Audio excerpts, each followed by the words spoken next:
Hello my dear students, जैसे कि आप लोगों को पता है आरआरबी के एग्जाम्स पास में आने वाले हैं। अगस्त महीने में प्रीलिम्स रहेगा, उसके बाद सितंबर में आपके मेंस के एग्जाम्स भी रहने वाले हैं। ज्यादा टाइम बचा नहीं हमारे पास में, हार्डली 2 या 2.5 महीना बचा हुआ है। तो उसके हिसाब से ही हम लोगों ने हमारे क्लासेस में एवरी सैटरडे आरआरबी अभी आईबीपीएस आरआरबी क्लर्क और आईबीपीएस आरआरबी पीओ के पेपर्स लेना चालू कर दिया है। एंड उसका आज का रीजनिंग सेक्शन का हम वीडियो में आपको एक सॉल्यूशंस देने वाले हैं। ओके, जैसे कि आप लोगों को पता होगा पहले से ही कि आरआरबी में टोटल कंपोजिट टाइम रहता है 45 मिनट्स का रहता है। एंड क्वेश्चंस कितने होते हैं? 40 questions for reasoning and 40 questions for aptitude, right. तो कम टाइम में इन सबको कैसे करना है, क्योंकि नॉलेज तो सबको होता है और पेपर आप याद रखना हमेशा कि ये जो पेपर रहेगा 45 मिनट्स के, आपको 80 तक के अटेम्प्ट्स क्लियर करवाने हैं। तो सिर्फ और सिर्फ नॉलेज से पेपर नहीं निकलेगा, उसके लिए आपकी स्ट्रैटेजी भी बहुत ज्यादा मायने रखने वाली है कि आप क्वेश्चन सिलेक्शन कौन सा करते हो, शुरुआत में कौन सा क्वेश्चन करते हो। कभी कभी क्या होता है कि शुरुआत में बच्चे मैथ्स को पहले अटेम्प्ट कर लेते हैं वहां पे, तो उसमें किसी किसी क्वेश्चन में उनका टाइम ज्यादा लगता है। तो ईच एंड एवरीथिंग जो आपका एक्सपीरियंस रहेगा उसके हिसाब से ही क्वेश्चन सिलेक्शन करके सामने जाना है, उसके अलावा चारा नहीं है। सिर्फ नॉलेज से पेपर नहीं निकलेगा। नॉलेज तो सबको रहता है, लेकिन सबका पेपर निकलता है क्या? बिल्कुल नहीं। So that's why let's get started. आज का पहला क्वेश्चन हमारा वाला है जो दिख रहा है मुझे, डायरेक्शन बेस्ड क्वेश्चन है। बहुत ही बढ़िया क्वेश्चन रहेगा, सिंपल क्वेश्चन रहेंगे आरआरबी के क्वेश्चंस के। और ये क्वेश्चन ऐसे रहेंगे जिसको छोड़ना नहीं है, बिल्कुल भी नहीं छोड़ना है। सो क्वेश्चन कहता है B is 8 meter to the east of A and 13 meter to the west of E। अब एंड वाला स्टेटमेंट है तो आप लोगों को पता है कि सारे के सारी चीजें किसके बारे में बात चालू है? B के बारे में बात चालू है। जो B जो है वो A के ईस्ट में दिया हुआ है, देख लो अभी वहां पे कि A के ईस्ट में दिया हुआ है B and 13 meter to the west of E। That means वो दोनों के बीच में दिया हुआ है। ये पॉइंट है आपका वाला A, उसके ईस्ट में दिख रहा है मुझे B, डिस्टेंस दिया हुआ है यहाँ पे 8 मीटर का है, और E के वेस्ट में वो भी 13 मीटर्स पे दिया हुआ है। तो यहां पे मैंने पुट कर दिया है E पॉइंट को। जल्द से जल्द पुट करना सीखो वहां पे और डायग्राम बनाओ और आंसर्स आपको आराम से मिल जाएंगे वहां पे। शुरुआत में डायग्राम बनाने के लिए आपके 30 से 40 सेकंड, 20 सेकंड भी कम से कम लगे तो भी अच्छी बात है। ज्यादा 40 सेकंड भी गया है तो कोई फर्क नहीं पड़ेगा। अगले 4 मार्क आपको हार्डली 20 सेकंड के अंदर चारों के चारों मार्क्स मिल सकते हैं। Okay, so let's roll. D is 6 meters to the north of B। अब B के 6 मीटर नॉर्थ में कौन दिया हुआ है? हमें D दिया हुआ है। And 12 meters to the north of C। अब B के भी नॉर्थ में है, C के भी नॉर्थ में D दिया हुआ है। C के हिसाब से D जो है 12 मीटर्स पे, तो रिमेनिंग डिस्टेंस बचा रहेगा वहां पे 6 प्लस 6 क्या हो जाएगा? 12। एंड लास्ट सेंटेंस दिया हुआ है कि C is 7 meter to the west of F। ये पॉइंट F पॉइंट के हिसाब से कहां दिया हुआ है? वेस्ट में दिया हुआ है। और डिस्टेंस कितना दिया वहां पे? 7 मीटर्स दिया हुआ है। ये 13 था, थोड़ा सा उसको डिस्टेंस के हिसाब से थोड़ा बढ़ा लेना वहां पे, या फिर याद रखना कि वहां पे कुछ ना कुछ भी क्वेश्चन आएगा, जनरली ऐसे क्वेश्चन रहते हैं। तो डायग्राम बन गया। आते हैं पहले क्वेश्चन के ऊपर। In which direction is F with respect to A। हमेशा बोलता हूं मैं विद रिस्पेक्ट टू के बाद में जो रहता है वहां से इधर की तरफ आना है, पीछे से आगे की तरफ आओ। A से F की तरफ जब मैं आता हूं, A से F की तरफ, तो ये डायरेक्शन कौन सा बनता है क्लास? ये बनता है आपका वाला साउथ ईस्ट। पहला क्वेश्चन का आंसर मिल गया। देखिए बराबर आंसर बनने चाहिए। Let's solve. What is the minimum distance between A C? A और C कहां पे आ रहा है? चेक करो गाइस, ये है A और ये है C। अब यहां पे बनता है आपका राइट एंगल ट्रायंगल। और कितनी बार बता चुका हूं मैं, राइट एंगल ट्रायंगल में पहले आप लोगों को ट्रिपलेट्स लर्न करने थे। जितने भी ट्रिपलेट्स आपने नोट्स में लिखे हुए वो सब याद रखना हमेशा कि यहां दिया हुआ आपका वाला हाइट और ये वाला बेस कंसीडर करो 6, 8, तो आपका हाइपोटेन्यूज हमेशा क्या रहता है? 10 ही रहता है। ठीक है ना, ज्यादा टाइम पास नहीं होना चाहिए और ओरली आंसर बनने चाहिए, उसकी आदत रखो। यहां पे अगर आप 6 का स्क्वायर प्लस 8 का स्क्वायर ये सब चीजें करते बैठोगे तो टाइम कैसे क्या कम कर पाओगे आपके क्वेश्चंस को सॉल्व करने का। Next, if Z is 6 meter to the west of E दिया हुआ है, कि जैसे कि ये आपका वाला E है और E के वेस्ट में कौन सा पॉइंट दिया हुआ है? आपका वाला Z दिया हुआ है। वो भी कितने मीटर पे दिया हुआ है? 6 मीटर्स पे दिया हुआ है। कि अगर जरा ध्यान से देखना कि यहां पे डिस्टेंस दिया हुआ है 6 मीटर और ये पॉइंट आपका वाला क्या है? Z पॉइंट दिया हुआ है। तो सीधी सी बात है कि अगर ये 6 है तो 13 में से 6 गया, ये कितना हो जाएगा? 7। और Z और F पॉइंट जो रहेगा एक वर्टिकल लाइन पे रहेगा, वो नॉर्थ साउथ लाइन पे रहने वाले हैं। बट क्वेश्चन पूछा हुआ है देन फाइंड ZF, ये वाला है Z और F वहां पे, तो प्रॉपर डायग्राम बना लेना वहां पे। ये कितना रहेगा, जितना ये रहने वाला है, ये 6 है, तो ये भी आपका वर्टिकल डिस्टेंस 6 रहने वाला है, ऑप्शन नंबर पहला। एंड लास्ट क्वेश्चन इसके ऊपर का है, what is the minimum distance between E and F। हमेशा याद रखना कि बोला हुआ है कि minimum distance between any two points is nothing but the straight line joining that two points. यहां पे भी एक राइट एंगल ट्रायंगल बना हुआ है। अब पॉइंट देखो गाइस, ये है आपका वाला 6 और ये भी आपका वाला 6 है, तो 6 और 6 अगर साइड रहती है तो सबको पता है कि हाइपोटेन्यूज ऑब्वियसली बात है कितना रहने वाला है, 6√2 आंसर रहने वाला है। 6 square plus 6 square is equal to 2 into 6 square and taking square root of EF is equal to 6√2 रहेगा। अब यहां पे ऑप्शन में दिख रहा हूं, यहां पे कहीं पे भी 6√2 नहीं है, तो नन ऑफ दिस टिक करने के पीछे भागना नहीं है। बच्चे यही करते हैं, आगे का सोचते ही नहीं है। एक बात बताओ मुझे, √2 का वैल्यू कितना होता है, 1.414, ठीक है, और उसके बाद में उसको हम जब 6 से मल्टीप्लाई करेंगे, ऑब्वियसली बात है 6 को इस नंबर से मल्टीप्लाई करो तो 8 पॉइंट समथिंग आंसर आने वाला है। बट मेरा बोलना यह है कि 14 6 कितना होता है वो चेक करना है, 84 आंसर आ गया। लास्ट 2 डिजिट को देखा करो, हमें आंसर से मतलब है, बाकी और कुछ भी नहीं है, पूरा मल्टीप्लिकेशन करने की जरूरत भी नहीं है। यूनिट प्लेस देखो और उसको खत्म करो।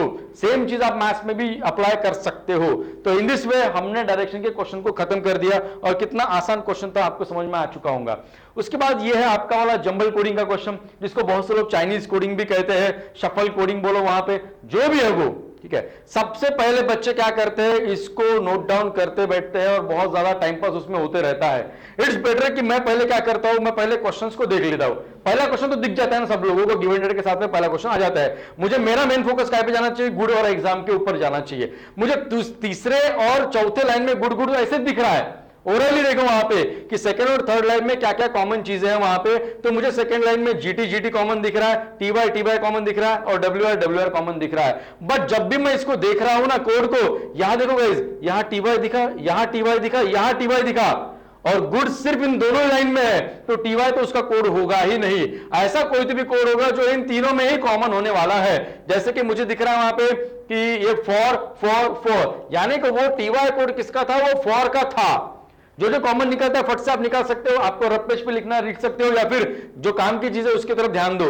अब देखते हैं नेक्स्ट वाला, ये WR जो है, ये WR मुझे चारों के चारों लाइन में दिख रहा है, तो ऐसा एक वर्ड रहेगा जो चारों लाइन में रहने वाला है, वो मुझे दिख रहा है एग्जाम एग्जाम एग्जाम, और ये एग्जाम दिख गया मुझे वहां पे। यानी कि ये WR भी किसका कोड है, एग्जाम्स का। तो बचा कौन सा, गुड का कोड क्या बन गया, GT। मैं इन दोनों को यहां पे रेक्टेंगल करना चाहूंगा और यहां पे भी इन दोनों को रेक्टेंगल कर देता हूं वहां पे, यानी कि गुड का कोड क्या बन गया, GT बन चुका है वहां पे। GT मेरे को ये ऑप्शन में दिख गया और किसी ऑप्शन में दिख भी नहीं रहा। बस मुझे क्या देखना है अभी, एग्जाम का कोड क्या था, WR था, जो हमने अभी निकाला था वो मैंने टिक कर दिया। ऑप्शंस को यूज करते रहो। ऑप्शन फाइनल आंसर टिक करने के लिए सिर्फ नहीं होता है, ऑप्शन जल्दी आंसर निकालने के लिए होता है। एलिमिनेट करो बाकी चीजों को, वहां से जल्दी आंसर बन जाएगा आपका वाला। If nice is coded as ZX, then what will be the code for good is nice दिया हुआ है। सीधी सी बात है, मुझे आंसर में ZX कोड दिखना चाहिए। मुझे यहां ZX नहीं दिखा, मुझे यहां पे एक ZX दिखा हुआ है, यहां ZX नहीं है, यहां ZX नहीं है, यहां ZX नहीं है, मैं सीधा टिक कर दिया और आगे निकल गया। ज्यादा सोचना नहीं है। 45 मिनट्स में 80 क्वेश्चन को अटेम्प्ट करना, तो वैसा क्वेश्चन वहां पे रहता है। आप लॉजिक कैसे लगाते हो, रीजनिंग में वही मायने रखता है। अगली बात, next, what is the meaning of CG। अब आपको किसका कोड निकालना है, CG का कोड निकालना है। ये देखो, ये CG अकेला बचा हुआ है और यहाँ पे ऑल अकेला बचा हुआ है, तो वो उसका कोड होता है। जो जिसके लिए कॉमन दिखता है वो उसका कोड होता है, और बचे हुए के लिए बचा हुआ कोड रहता है वहां पे। यही तो कोड है शफल कोडिंग या जंबल कोडिंग। कभी भी ऐसा नहीं होता है कि लास्ट वाला है तो ये लास्ट वाला उसका कोड होता है करके, वो आखिरी में बचा हुआ है, ये भी बचा हुआ है, तो वो उसका कोड है। एंड लास्ट क्वेश्चन आपका दिख रहा है वहां पे, what is the code for here. ठीक है, अब जरा ध्यान देना, यहां पे मुझे एग्जाम्स कॉमन दिख गया था, सेकंड लाइन में देखो हियर है, हमें हियर का कोड निकालना है, तो बाकी चीजों को भी देखो। वहां पे एग्जाम चारों लाइन में था। अब इजी की बात करते हैं, वहां पे इजी कहीं पे भी आपको दिख रहा है क्या, चेक करो, मुझे नहीं दिखा, लेकिन मुझे वहां पे यहाँ पे ईज दिख रहा है पहली लाइन में और सेकंड लाइन में ईज दिख गया। फट से मैं पहली और दूसरी लाइन में क्या एक सिंगल वर्ड कॉमन है, मैंने वो चेक किया और ये हो गया ईज का कोड, और कुछ भी कॉमन नहीं दिख रहा है। जब दो वर्ड्स बचे हुए हैं उनके लिए दो कोड्स भी बचे होंगे, जैसे कि ये YR और ये KS, यानी कि इसका आंसर आएगा कि सिर्फ और सिर्फ अगर कोई पूछता है आपको हियर का कोड क्या है, तो उसका आंसर आएगा ईदर और में, ये वाला आपका वाला ऑप्शन ईदर और। अगर ईदर और ऑप्शन में नहीं होगा तो कैन नॉट बी डिटरमाइंड, ये भी नहीं होगा तो नन ऑफ दिस रहेगा। अगर नहीं रहा तो की बात है। दो वर्ड बचे, उसके लिए दो आंसर्स बचे हुए, हम एग्जैक्टली बता नहीं सकते कि ऐसा नहीं करना, ये लास्ट में सर ये लास्ट वाला केस ले लो, इसके लिए ऐसा नहीं कर सकते हैं। चलो बच्चे ये भी बोलते हैं कि सर आपने बोला था कि लास्ट वाले को नहीं लेना, तो ये लास्ट वाला पहले वाले को ले लो, नहीं बोल सकते बस अभी कंफर्म हम बता नहीं सकते कि इसका क्या कोड है क्या नहीं है। तो नेक्स्ट क्वेश्चन गाइस, अगला क्वेश्चन क्या कहता है जरा ध्यान से देखना।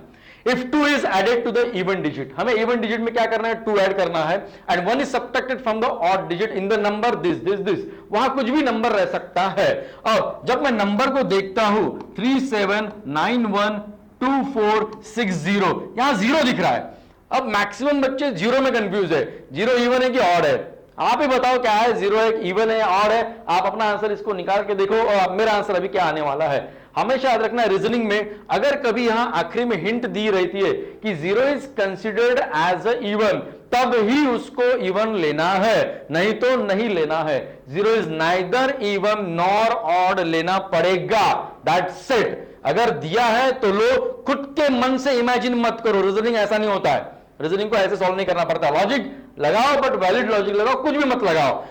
सबसे पहली चीज मुझे ऑड नंबर्स, ऑड डिजिट में क्या करना है अपने को, -1 करना है। लेट्स गेट स्टार्टेड, यहां से -1 करो कि 3 - 2, यहां पे 3 - 1 2, यहां पे आएगा 6, यहां पे आने वाला है आपका 8 और यहां आएगा 0। इवन नंबर्स में क्या करना है अपने को, +2 करना है वहां पे, यानी कि 2 का 4 हो जाएगा, 4 का 6 हो जाएगा, 6 का 8 हो जाएगा।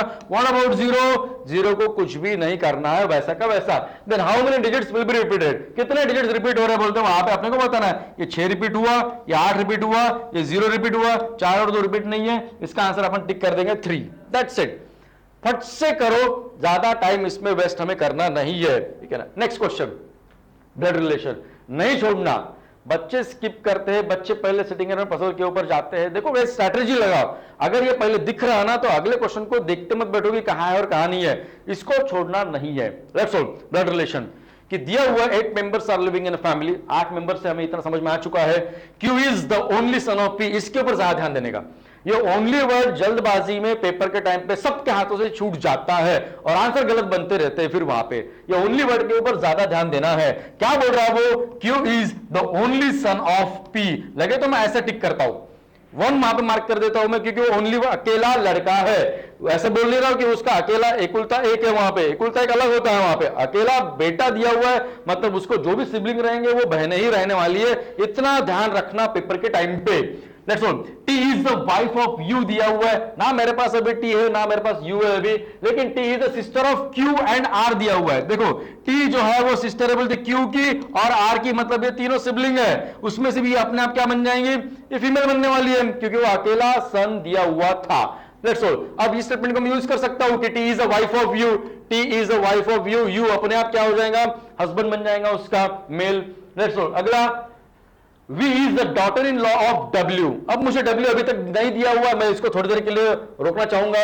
S is the son of T, T का सन दिया हुआ है तो मैं यहां पे U का भी सन लिख सकता हूं, मेरी मर्जी, वहां पे दोनों भी इसका हो या उसका एक ही बात है। W is the mother of Q दिया हुआ है, Q की मम्मी जो दी हुई है वो W है, मतलब ऑब्वियसली ये कौन होंगे, उसके पापा हो जाएंगे। और उसके बाद में V जो है वो डॉटर इन लॉ बोलते W की daughter in law. Daughter in law का मतलब क्या होगा, आपके बेटे की बीवी, बहुरानी है वो वहां पे, तो मैं इसको थोड़ी देर के लिए ऐसा मार्क कर देता हूं, V is the daughter in law of W। Diagram बन गया, आंसर आ गया, दैट्स इट। फट से टिक करो वहां पे, जितने भी क्वेश्चन रहेंगे उतने आपको हार्डली 5-5 सेकंड लगेगा बाद में, इसलिए डायग्राम बराबर बनाओ, आंसर्स आपके हवाले रहेंगे वहां पे। How is S related to R, बताओ यस R का क्या लगता है बोलते, आपकी बहन का बेटा, तो बहन का बेटा और भाई का बेटा क्या लगता है वहां पे, ऑब्वियसली नेफ्यू लगेगा। How many male members are there, first second third 4, इसका आंसर रहेगा 4, यहां पर रहेगा आपका nephew answer. And how is V related to T, अब जरा ध्यान से देखना गाइस, यहां पे मैंने ऑप्शन नहीं दिया हुआ है, ये V क्या लगता है बोलते T का, तो आपके भाई की बीवी यानी कि आपके रहेंगे वो भाभी यानी कि सिस्टर इन लॉ रहने वाला है आंसर इसका। सिंपल से लैंग्वेज आती है, लैंग्वेज फॉलो करो और जल्द से जल्द उसको सॉल्व करो। पूरा पेपर आपके हाथ में है गाइस, आप उसको कैसे टैकल करते हो और कितना प्रेशराइज होने के बावजूद भी आप उसको कैसे कम टाइम में सॉल्व करते हो। Let's solve. अगला क्वेश्चन है, if all the letters are arranged alphabetically in the word carefully, word दिया हुआ है carefully, then all the consonants are change to the previous letter. मैं पेज पे ऐसा मार्क करता हूं कि बस कॉन्सोनेंट को चेंज करना है प्रीवियस में, and vowels are change to the next letter. Vowel को क्या करना है अपने को नेक्स्ट लेटर में चेंज करना है, तो ऐसा मार्क करके रख दिया मैंने। लेकिन शुरुआत में क्या बोला था उसने, if all the letters are arranged alphabetically, नहीं लगाने का, बिल्कुल नहीं लगाना। सबसे पहले बच्चे शुरुआत कर देते हैं वहां पे सॉल्व करना है, उसको अल्फाबेट लगाते चेंजेस करते बैठते वहां पे, टाइम पास हो जाता है वहां पे। ऐसे क्वेश्चंस को पहले सॉल्व नहीं करना है। आप लोग पहले मेन क्वेश्चन देखो, then which letter will be fourth to the left of eighth letter from the left and.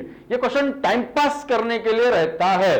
अगर आपने इसके टाइम पास कर लिया, आपका टाइम वैसे चला जाएगा, 1 या 1.5 मिनट निकल जाएगा। सबसे बेस्ट तरीका क्या है कि आपको यहाँ पे लेफ्ट लेफ्ट दिया हुआ है, सब्ट्रैक्शन करना है, 8 में से 4 गया 4, चौथा एलिमेंट निकालना है आपको कहां से, लेफ्ट हैंड से। तो चौथा एलिमेंट कौन आएगा पहले वो फाइंड आउट कर लो, बात खत्म, पूरा लगाने की जरूरत नहीं है। केयरफुली में सबसे पहले कौन आएगा, ए आएगा, लिखने की जरूरत भी नहीं है, ओरली बता रहा हूं मैं, बस आपको समझाने के लिए अभी लिख रहा हूं मैं। सबसे पहले कौन आएगा, ए आएगा, उसके बाद कौन आएगा, सी आएगा, उसके बाद कौन आएगा, ई आएगा, उसके बाद कौन आएगा, एफ आएगा। अल्फाबेटिकली लगाना है, दैट्स इट, ए से लेके जेड तक के। कभी कभार वहां पे दिया रहता है अल्फाबेटिकली लगाओ, right to left, right to left लगाना पड़ता है, यहां पे दिया नहीं है तो that mean alphabetically left to right ही जाना है, डिफॉल्ट जो भी है वो। तो चौथा एलिमेंट अपना लेफ्ट हैंड से कौन आ रहा है, एफ। एफ क्या है, कॉन्सोनेंट। कॉन्सोनेंट को क्या करना था, प्रीवियस में जाना था, तो F is change to the previous letter and who is that letter, that is nothing but E. So answer will be second. पूरा सॉल्व करने की जरूरत नहीं पड़ती है, हमेशा याद रखो। जो 80 में से 80 कर रहा है 45 मिनट्स में, वो पूरा कभी सॉल्व नहीं करता, वो लॉजिक लगाता है।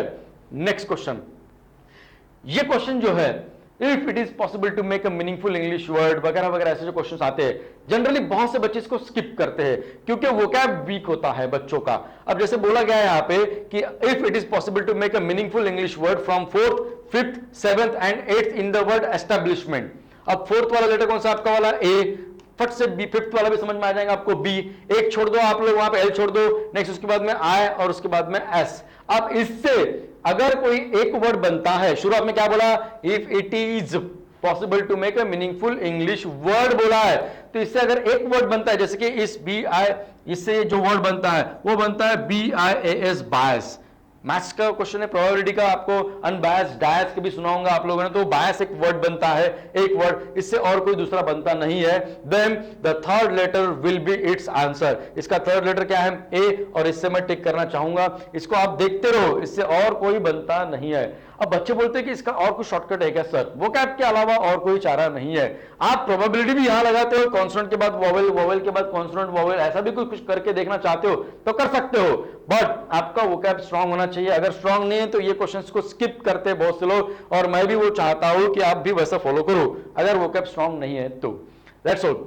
अब मेरे सामने यहां पे दिख रही है आपकी अल्फाबेटिकल मिसलेनियस सीरीज, ठीक है, मिसलेनियस सीरीज है। यहां पे पहला क्वेश्चन दिख रहा है मुझे, which element is 7 to the left of 19 from left hand. क्या शॉर्टकट है हमारा वाला कि ये लेफ्ट लेफ्ट है, तो हम क्या करते हैं वहां पे सब्ट्रैक्शन करते हैं। 19 माइनस 7 कितना आता है, 12। 12th एलिमेंट कहां से निकालना पड़ता है, हमेशा आखिरी वाले से। रीजनिंग में हमेशा आखिरी से क्वेश्चन सॉल्व करते करते आना है, ये बात हमेशा याद रखना। तो 12th एलिमेंट आपको कहां से निकालना है, लेफ्ट हैंड से, और काउंटिंग ऐसे करते रहो, ग्रुप में करते रहो, वहां पे इसका आंसर आ जाएगा टी। दैट्स इट, 1 2 3 4, इतना टाइम पास मत करना, ग्रुप में काउंट करते रहो वहां पे। जैसे कि मैंने 12 एलिमेंट यहां पे काउंट कर लिए, ठीक है। कभी कभार तो मैं बच्चों को बोलता हूं कि यहां पे लगे तो एक बार पूरे के पूरे ऐसे ग्रुप बना के देखो, 4 के 5 ग्रुप बने, 20, और ये वाले एक्स्ट्रा के 3 एलिमेंट्स, 23 एलिमेंट्स है। करते हो काउंट, वहां पे कभी ना कभी वो काम में आ जाता है। 23 एलिमेंट्स यहां पे, कभी कभार सेंटर भी निकाला करो, ऑड नंबर है तो सेंटर निकलेगा। लेट्स गो, अगला क्वेश्चन है, which element is in between the elements, those are third from the left and sixth from the right। आपको पूछा क्या है क्वेश्चन में कि जो लेफ्ट से तीसरा है और जो राइट से छठवां एलिमेंट है उसके एग्जैक्टली बीच में कौन है, ये पूछ रहा है आपको। सबसे पहले क्या करने का, जब अपन बीच की बात करते हैं तो बाकी लोगों को अपन स्किप कर देते हैं, तो ये 3 और 6 को निकालो वहां से। अब भी मैंने बोला था टोटल एलिमेंट कितने थे अपने, 23। जब मेरे पास टोटल एलिमेंट है 23, जिसमें से 6 और 3 में 9 लोगों को निकालता हूं, तो यहां पे जो इवन नंबर आने वाला और में से और जाएगा, तो आप कर दो वहां पे 23 माइनस 9 कितना आने वाला है, 14 एलिमेंट्स आने वाले हैं वहां पे। ओके, तो जाने दो उस 14 को भी, जो भी नंबर है। अब आंसर अगर फाइनल इवन नंबर आ रहा है तो उसके बिटवीन वाला मतलब सेंटर वाला एलिमेंट निकलता है, नहीं सीधा सीधा टिक करना वहां पे, कैन नॉट बी डिटरमाइंड, ज्यादा सोचना नहीं है। ओके, सो इसका आंसर आएगा C and D. Let's hope how many symbols are, आपको क्या काउंट करना है, सिंबल्स काउंट करने हैं, लेकिन ऐसे सिंबल चाहिए उनको, directly how many symbols count मत करते बैठना वहां पे, आपको ऐसे सिंबल चाहिए वहां पे, symbols those are preceded by letter और। गाइस इस क्वेश्चन को मार्क करना, या और वाला क्वेश्चन है पेपर में जो आने वाला है आपको, वो एंड वाला क्वेश्चन भी आ सकता है या और वाले भी आ सकता है। मोर प्रिफरेबली मैं बोल रहा हूं ना, एंड आएगा मतलब आएगा पेपर में, आप देख लेना, क्योंकि और वाला क्वेश्चन थोड़ा सा बच्चों के लिए हार्ड हो जाता है, और क्वेश्चन वहां पे ऐसा सेट किया जाता है जो कम टाइम में 20-30 सेकंड में बन जाएगा, तो एंड वाला क्वेश्चन आपको वहां आएगा। मैं जानबूझ के हार्ड क्वेश्चन डाला हुआ है कि बच्चों ने थोड़ा बहुत तो भी टाइम पास इसमें करना चाहिए। अब और वाला क्वेश्चन है, सिंबल्स की बात चालू है, तो ऐसा कोई भी सिंबल ढूंढो जिसके पहले में लेटर हो और उसके बाद में क्या चाहिए, नंबर। तो सॉल्व करते हो इसको कैसे करने का, लेटर के बाद सिंबल ढूंढने का या सिंबल के बाद नंबर ढूंढने का, ऐसा ही करना पड़ेगा। एक तो लेटर के बाद सिंबल ढूंढो, वहां पे कहां का है, ये देखो लेटर के बाद सिंबल मिल गया मुझे वहां पे पहला वाला, या फिर सिंबल के बाद नंबर भी ढूंढते रहने का, ये सिंबल के बाद नंबर है क्या, नहीं है, छोड़ दो फिर उसको वहां पे। लेट्स सो अगला वाला कि लेटर के बाद आपको क्या चाहिए, सिंबल चाहिए, लेटर के बाद सिंबल यहां दिख रहा है अपने को कहीं पे भी, मुझे कहीं पे भी नहीं दिख रहा वहां पे, ये देखो लेटर के बाद मुझे दूसरा वाला भी सिंबल दिख चुका है वहां पे। लेट्स सो सिंबल के बाद नंबर भी ढूंढते रहना वहां पे, ये देखो सिंबल के बाद नंबर मेरे हाथ से एक छूट गया था, इसको बराबर बारीकी से देखना पड़ेगा।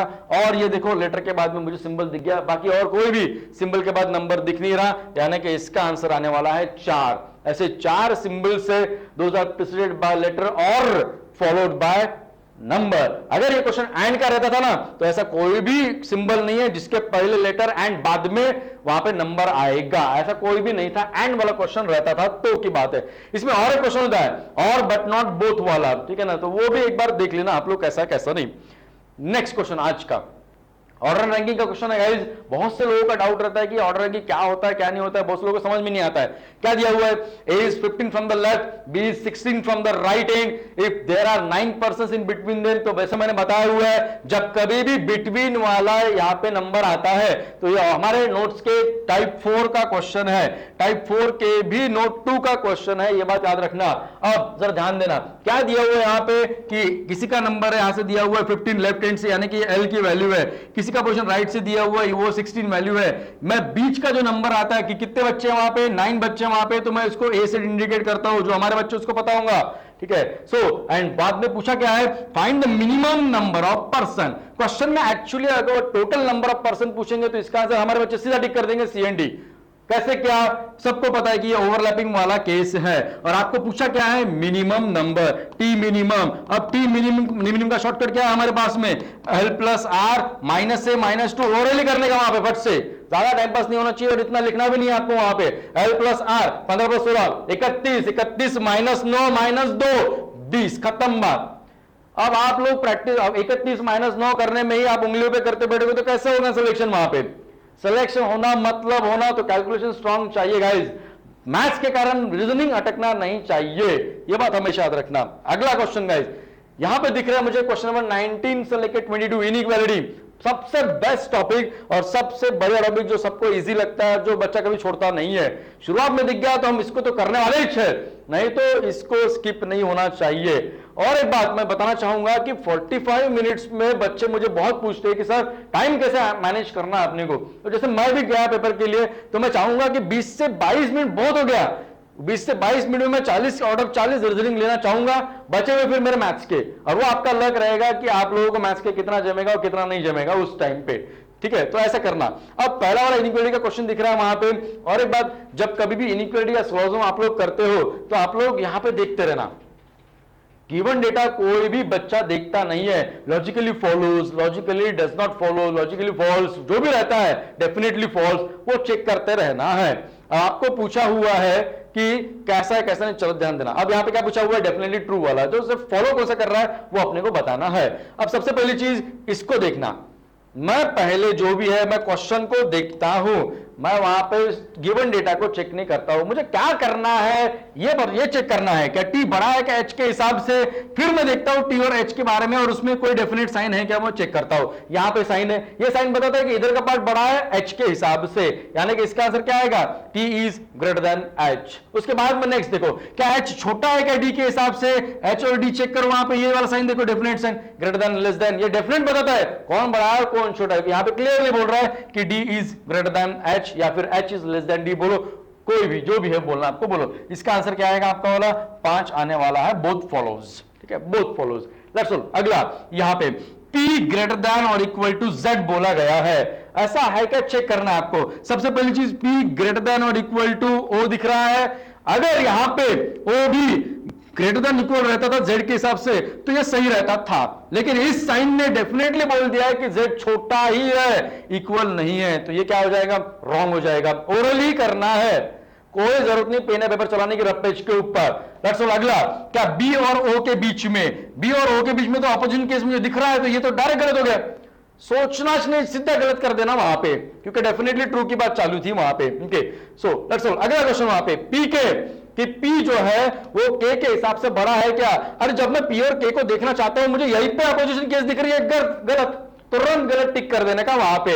लेकिन और सामने जब मैं देखता हूं क्या के ग्रेटर देन और इक्वल टू पी है क्या, फिर से एक बार पी और के बीच में अपोजिशन केस है, तो दोनों के दोनों क्या हो जाएंगे, रॉन्ग होने वाले हैं। बट दो लोगों के बीच में कुछ ना कुछ तो भी रिलेशन होता ही है। आप यहां पे बोल रहे हो कि पी बड़ा है क्या, नहीं है, पी छोटा है क्या, नहीं है, पी इक्वल है क्या, नहीं है, ये सीधा केस क्या बन जाता है, इधर और का बन जाता है। तो इसका आंसर क्या टिक करना है वहां पे, तुरंत में 3 वाला आंसर टिक करना है। इसका वाला अपन ने निकाला था, 4 आंसर निकाला हुआ था। ओके, लेट्स ऑल यहां पे देखो गाइस, लास्ट क्वेश्चन। अब मुझे बोला क्या गया है, y is greater than t। अब यहां देखो मुझे y दिख रहा है और लेना था किससे, मुझे t की तरफ में, y इक्वल टू j है, यानी कि इस j की जगह y डाल सकता हूं मैं, सीधी सी बात है। एंड y क्या ग्रेटर है क्या, यहां पे देखो अपोजिशन केस आया हुआ है, ये क्या हो जाएगा, कट जाएगा सीधा सीधा। अब चलो y बड़ा है क्या j के हिसाब से, तो अपन ने क्या किया, टिक किया। तो क्या t बड़ा है क्या j के हिसाब से, t बड़ा है d के हिसाब से, लेकिन d less than equal to है y के हिसाब से, तो ये भी क्या हो जाएगा, गलत हो जाएगा। इधर और में आने के लिए, ठीक है ना, जैसे कि ये आया था इधर और में वहां पे, ओके, तो यहां पे तीनों के तीनों साइन रहना चाहिए। ये दो चीज, वो उससे बड़ा है क्या, नहीं है, तो छोटा तो भी होना चाहिए इधर और, ऐसे केसेस इधर और में आते नहीं है, ये सीधा सीधा नीदर नॉर वाला केस फॉलो हो जाएगा। समझ में आया क्या। आगे के जो भी क्वेश्चंस रहेंगे वो आपको आशीष सर एक्सप्लेन करने वाले हैं। बस जो भी स्ट्रैटेजी रहेगी गाइस, स्ट्रैटेजी और नॉलेज, यही 2 चीजें रहेंगी आपका जो पेपर निकालने वाली है। सो ऐसे ही वीडियोस के लिए हमारे चैनल को लाइक कीजिए, सब्सक्राइब कीजिए और आगे बेल आइकन पे क्लिक करना मत भूलिएगा। चलिए guys, thank you very much. So thank you Amit sir. और यहाँ से भी हम लोग क्वेश्चन एक्सप्लेन करेंगे। तो अमित सर ने 22x क्वेश्चंस आपको बताए कैसे सॉल्व करनी चाहिए, और यहाँ से अभी मैं टेक ओवर करता हूँ, तो ध्यान दीजिएगा सभी लोग। अभी हमारा जो अगला क्वेश्चन है, question number 23, it is the question of syllogism. क्या है इसमें, तो सबसे पहले आप देखेंगे कि स्टेटमेंट, बिल्कुल नहीं ऐसे गलती नहीं करना, हमेशा पहले ये देखना है कि आपको पूछा क्या गया है। तो मैं देखता हूँ यहाँ पे, तो मुझे दिख रहा है लॉजिकली फॉलोज, एग्जैक्टली, मतलब जो सही है वो मुझे पूछना है। तो लॉजिकली डज नॉट फॉलो भी रह सकता है, तो इसलिए आपको पहले ये चीज़ देख लेनी है। तो आप यहाँ पे फिर उसके बाद सेकंड स्टेप होती है कि आप स्टेटमेंट देखेंगे। इजी रहिएगा एकदम रीजनिंग सॉल्व करते वक्त। सबसे पहले मैं स्टेटमेंट पढ़ता हूँ, ऑल स्टीम्स आर फ्लावर, तो ये मैं ड्रॉ करूँगा, ऑल स्टीम, ये पूरी स्टीम है, ठीक है, और ये पूरी की पूरी स्टीम क्या है, फ्लावर है। तो जैसे कि मयूर सर ने आपको पढ़ाया है, तो ये पूरी की पूरी स्टीम फ्लावर आप ड्रॉ करेंगे। आफ्टर दैट यहाँ पे लिखा है सम प्लांट्स आर ट्री। अब आप देखेंगे सम प्लांट भी नहीं है और ट्री भी नहीं है, इसको स्किप कर दीजिए बिंदास, और अगली लाइन पढ़िए, ऑल प्लांट्स आर स्टीम, तो ये यहाँ पे ड्रॉ कर लीजिएगा, ऑल प्लांट आर स्टीम, ठीक है। अभी आपने ऑल प्लांट आर स्टीम आपने ड्रॉ किया, उसके बाद आप सेकंड लाइन ये पढ़ लीजिएगा, some plants are tree, some plants are tree. तो अभी कुछ लोग क्या करते हैं, सम प्लांट्स आर ट्री, ये इधर ड्रॉ कर लेते हैं, ठीक है, ये गलत हो जाएगा, ये आपकी डायग्राम गलत हो गई, ठीक है। इसको ऐसे मत कीजिएगा, मैं आपको इसका रीज़न भी बताता हूँ कि ऐसा क्यों नहीं करना है, ठीक है। सम प्लांट आर ट्री हमेशा बाहर निकालिए, ठीक है, क्यों, क्योंकि आपको ट्री का सम का रिलेशन दिया है, ट्री का इन लोगों के साथ, जैसे ये जो है ये फ्लावर है, ये स्टीम है, इनके साथ कोई रिलेशन दिया नहीं है, तो आप अननेसेसरी ट्री को वहाँ पे अंदर में ड्रॉ नहीं करेंगे। ठीक है, ये आपकी एक डायग्राम हो गई। अब हम बात करते हैं कि क्या करना है। Conclusion, all steam being tree is a possibility. All steam, पूरी की पूरी स्टीम ये ट्री में होने की पॉसिबिलिटी, मतलब ये उठाइएगा स्टीम को और ये ट्री में डाल दीजिए, तो ये पूरा स्टीम ट्री में जा सकता है क्या? बिल्कुल जा सकता है, क्योंकि यहाँ पे कोई भी निगेटिव रिलेशन नहीं है, तो ये जो है बिल्कुल जा सकता है, मतलब पॉसिबिलिटी बिल्कुल करेक्ट होगी। सेकंड देखते हैं, ऑल प्लांट्स आर फ्लावर। पूरे के पूरे प्लांट फ्लावर है क्या? तो हाँ, ये भी आपको दिखाई दे रहे, पूरे प्लांट फ्लावर है, तो ये भी जो है आपका सेकंड, ये भी सही होगा। तो अपना जवाब होना चाहिए बोथ फॉलोज, जो कि ऑप्शन नंबर 5 में आएगा। राइट, अगला क्वेश्चन देखते हैं हम लोग। नेक्स्ट क्वेश्चन में देखिएगा, नेक्स्ट क्वेश्चन में जैसे आपको सेम स्टेटमेंट्स है, मैंने ड्रॉ कर दिया है। कंक्लूजन में लिखा है सम ट्रीज आर प्लांट। अब देखते हैं, सम ट्रीज, ये ट्रीज है, सम ट्रीज आर प्लांट है क्या? तो आप देखेंगे ये यहाँ पे definitely some trees are plant, ये बिल्कुल सही है, तो इसको राइट कर देंगे हम लोग। And some trees are not steam, ये जो सम ट्रीज है, ये कुछ जो ट्रीज है बची हुई, ये स्टीम नहीं है ऐसा दिखाई दे रहा होगा, बट ऐसा बिल्कुल मत सोचिएगा। इसका पहले मीनिंग मैं आपको समझा देता हूं। Some trees are not steam, ये नॉट स्टीम मतलब नहीं है क्या? ये नहीं पूछा गया है, आपको ये पूछा गया है कि सम ट्रीज और स्टीम के बीच में नॉट मतलब निगेटिव रिलेशन है क्या? तो आप चेक कर लीजिए, सम ट्रीज और स्टीम के बीच में कोई भी निगेटिव रिलेशन नहीं है, तो ऐसी बात हम नहीं बोल सकते। दूसरा लॉजिक मैं आपको ये बता सकता हूं, डायग्राम हमारी पॉजिटिव है, डायग्राम पॉजिटिव, स्टेटमेंट पॉजिटिव, तो जो निगेटिव कंक्लूजन है वो गलत रहेगा, ऑलवेज रॉन्ग। तो ये हमने गलत कर दिया, तो इस तरीके से हमारा फर्स्ट राइट है, only conclusion number 1 follows. Right, अगला क्वेश्चन देखते हैं। नेक्स्ट क्वेश्चन में क्या लिखा हुआ है, चलो, सम ट्रेन्स आर जेट, तो यहां पे मैं ड्रॉ करता हूं सम ट्रेन्स, तो ये सम ट्रेन्स आर जेट, तो कुछ ट्रेन जो है वो जेट है। चलिए, अगला है नो बस इस ट्रेन। अब यहाँ पे नो बस इस ट्रेन कैसे ड्रॉ करेंगे? ये ट्रेन है, नो बस, नो बस इज, ये बस है, नो बस इज ट्रेन, ये नो मतलब निगेटिव रिलेशन है। ठीक है, ये नहीं है ऐसा नहीं है, ये इन दोनों के बीच में निगेटिव रिलेशन है, ये बात याद में रखिएगा। और तीसरा है all jets are scooter, all jet are scooters. चलिए, ये हो गई हमारी डायग्राम। तो लेट्स सी कि कंक्लूजन क्या कहते हैं। एटलीस्ट, एटलीस्ट तो पढ़ना ही नहीं है, तो फॉरगेट या एटलीस्ट।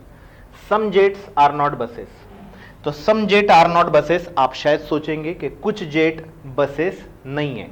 जब आप ऐसा सोचते कि कुछ जेट बसेस नहीं है, तो आपको लगेगा हाँ ये तो मुझे सही लग रहा है या फिर गलत भी लग रहा है। ऐसा मत सोचिएगा, इसको बहुत सिंपल तरीके से सोचिएगा कि सम जेट का बसेस के साथ नॉट मतलब निगेटिव रिलेशन है क्या। ठीक है, आप क्या इंटरप्रेट करते हैं ये बहुत इंपॉर्टेंट है। फिर से एक बार, सम जेट का बसेस के साथ निगेटिव रिलेशन है क्या?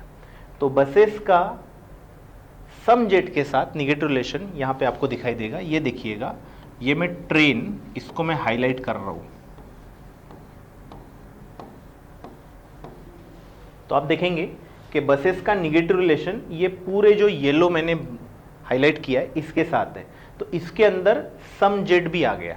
ठीक है, तो पूरा का पूरा ट्रेन और सम जेट, तो सम जेट जो कि इसके अंदर है, ये सम जेट आर नॉट बसेस, ये बिल्कुल सही है। ठीक है, आप देख रहे होंगे सम जेट, सम जेट, ये जेट है, ये है some jet which are not buses, तो ये बिल्कुल सही रहेगा। फिर आगे दिया है no train is bus, no train is bus मतलब कोई भी ट्रेन बस नहीं है, जो कि आपको यहाँ पे दिख रहा होगा। तो नो ट्रेन इज बस, तो ये ट्रेन है, ये बस है, नो ट्रेन इज बस डायरेक्ट निगेटिव रिलेशन है, तो ये डेफिनेटली राइट होगा। तो इस तरीके से दोनों सही है, तो मैं conclusion number both 1 and 2 follows ये लिख दूंगा। नेक्स्ट देखते, नेक्स्ट सेम अगेन डायग्राम है, बस यहाँ पे कंक्लूजन थोड़े अलग है। Some jets are not train. अब आप देखिएगा, some jets are not train, some jets are not train, इसमें आपको ये देखना है कि सम जेट का निगेटिव रिलेशन ट्रेन के साथ है क्या। तो सम जेट का निगेटिव रिलेशन ट्रेन के साथ है क्या, तो आप देखेंगे इनमें तो कोई निगेटिव रिलेशन है ही नहीं। ठीक है, आपको ये बात फिर से बताना हो, सम जेट का निगेटिव रिलेशन ट्रेन के साथ है क्या, तो सम जेट का निगेटिव रिलेशन ट्रेन के साथ, यहाँ पे इनके बीच में कोई निगेटिव रिलेशन है ही नहीं, तो ये वाला कंक्लूजन हमारा रॉन्ग हो जाएगा। और एटलीस्ट तो छोड़ देना है हमें।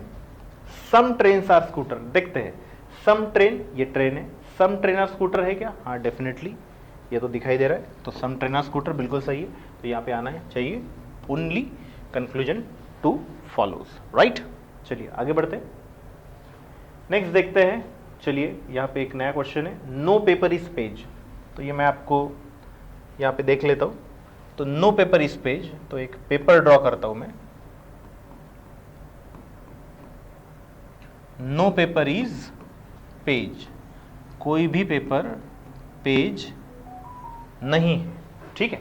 फिर आगे लिखा है no pen is page, no pen is page, ठीक है, राइट। और अभी आगे लिखा है some pencil are papers, some pencil are papers, ठीक है। तो ये हमारा क्या बन गया डायग्राम। अभी हम देखते हैं कि कंक्लूजन क्या कहता है। हमारा कंक्लूजन कहता है नो पेपर इज पेन, मतलब पेपर और पेन में निगेटिव रिलेशन है, ठीक है। मैं जैसे इंटरप्रेट करने आपको लगाता हूं, आप वो तरीके से भी देख सकते हैं कि पेपर और पेन में क्या है, negative relation. Let's check, paper और पेन, क्या इनमें आपको कोई डायरेक्ट निगेटिव रिलेशन दिख रहा है क्या, तो आपको पता चलेगा इनमें कोई भी डायरेक्ट रिलेशन नहीं दिखाई दे रहा है। तो हम ऐसा बोल सकेंगे क्या, नहीं बोल सकेंगे, गारंटी के साथ तो हम बोल ही नहीं सकते ना कि पेपर और पेन में निगेटिव रिलेशन है, तो हम इसको रॉन्ग कर देंगे, एटलीस्ट को तो पढ़ना ही नहीं है। सम पेंसिल्स आर नॉट पेजेस, ठीक है। फिर से वही बात, जैसे आप लोग शायद ऐसे पढ़ सकते हैं कि कुछ पेंसिल पेजेस नहीं है, कुछ पेंसिल पेजेस नहीं है, ऐसा मत पढ़िएगा, इसको बेटर वे ऐसा पढ़िएगा, क्या सम पेंसिल का निगेटिव रिलेशन पेजेस के साथ है क्या सम पेंसिल का निगेटिव रिलेशन पेजेस के साथ है क्या। तो आप देखेंगे हाँ, ये वाला जो पेंसिल है, ये पेंसिल है, ये है वो सम पेंसिल जो पेपर के अंदर है, जिसका निगेटिव रिलेशन पेज के साथ है, तो ये जो है ये बिल्कुल सही होगा। तो इस तरीके से आप देखेंगे यहाँ पे हमारा कौन सा ऑप्शन सेकंड, ठीक है, ये ओनली 2 ये फॉलो होगा। तो इस तरीके से आप सिलोजिज्म के क्वेश्चन सॉल्व कर सकते हैं। नेक्स्ट क्वेश्चन देखते हैं।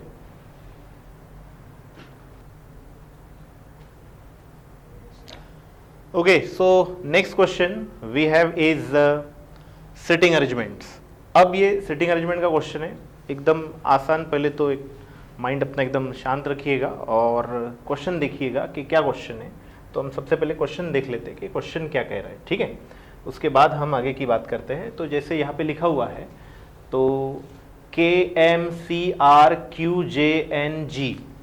तो लिखा हुआ है, तो आप पहले इसको हमेशा काउंट कर लीजिएगा कि टोटल कितने लोग हैं। जैसे मैंने काउंट किया 8 लोग दिख रहे, ठीक है, 8 लोग, आप माइंड सेट आपका प्रिपेयर हो गया कि मुझे 8 लोग बनाने हैं। फेसिंग इनसाइड आउटसाइड भी है, तो ये भी अपना एक पार्ट हो गया। देन 2 पर्सन्स, उसमें से ये एक इम्पॉर्टेंट चीज़ है, 2 पर्सन्स आर फेसिंग इनसाइड। ये लाइन को आपको अगर नहीं भी आपको इनिशियली मिली तो भी आपको एक क्वेश्चन को पहले ढूंढना पड़ेगा, आफ्टर दैट आपको आगे बढ़ाना पड़ेगा। तो देखिएगा अभी मैं क्या करने वाला हूँ। जैसे अभी ये क्वेश्चन मैं यहाँ पे दे देता हूँ और देखिएगा, जैसे सर्कल है तो मैं एक सर्कल सबसे पहले यहाँ पे ड्रॉ कर लूँगा, ठीक है। तो दिस इज अवर सर्कल, हमारे सर्कल में टोटल 8 लोग हैं, तुरंत में एक सर्कल हमारा बन गया। इनसाइड आउटसाइड कितने हैं वो अगर हम देखें तो जैसे ये हमें दिखाई दे रहा है,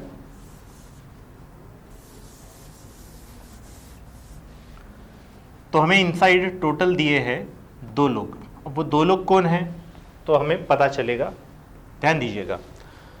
अब यहाँ पे जैसे लिखा हुआ है कि only 2 persons are facing inside, Q is third to left of R and they are facing same direction. इसके बारे में हम कुछ नहीं जानते कि उनकी डायरेक्शन क्या है, तो यहाँ से हम स्टार्ट नहीं करेंगे।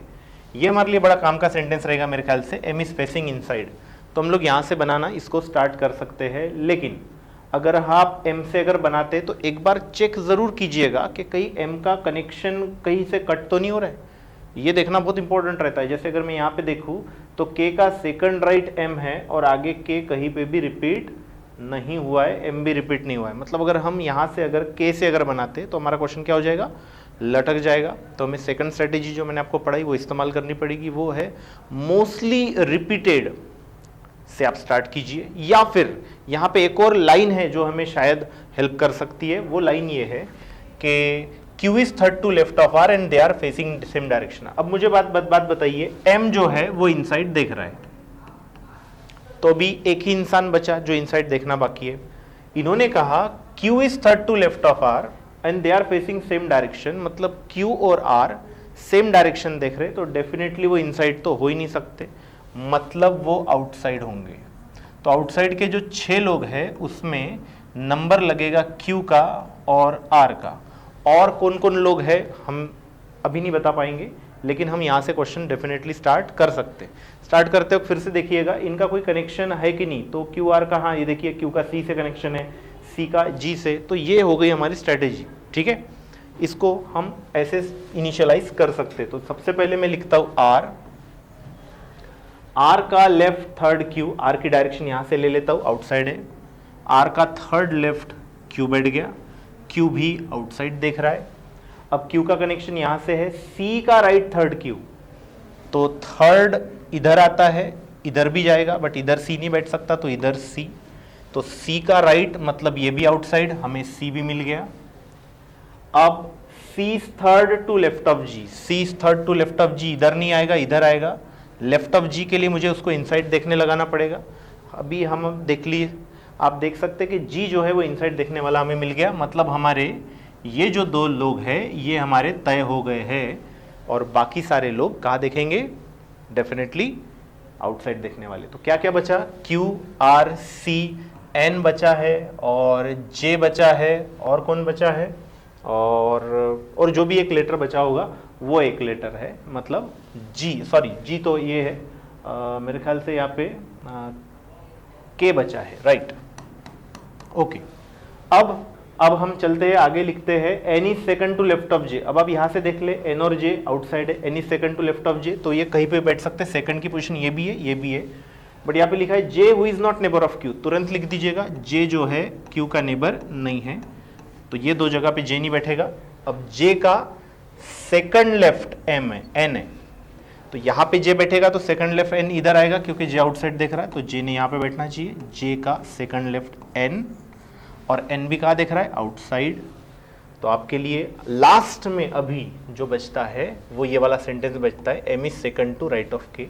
तो M is second to right of K, K भी आउटसाइड है, तो K का सेकंड राइट यहाँ नहीं आएगा, इसलिए K यहाँ लेते। K का सेकंड राइट M है और M की डायरेक्शन ऊपर दी है कि वो इनसाइड दिख रहा है। हमारा क्वेश्चन डन। अब इसके ऊपर हमारा सब क्वेश्चन सबसे पहला who is facing inside.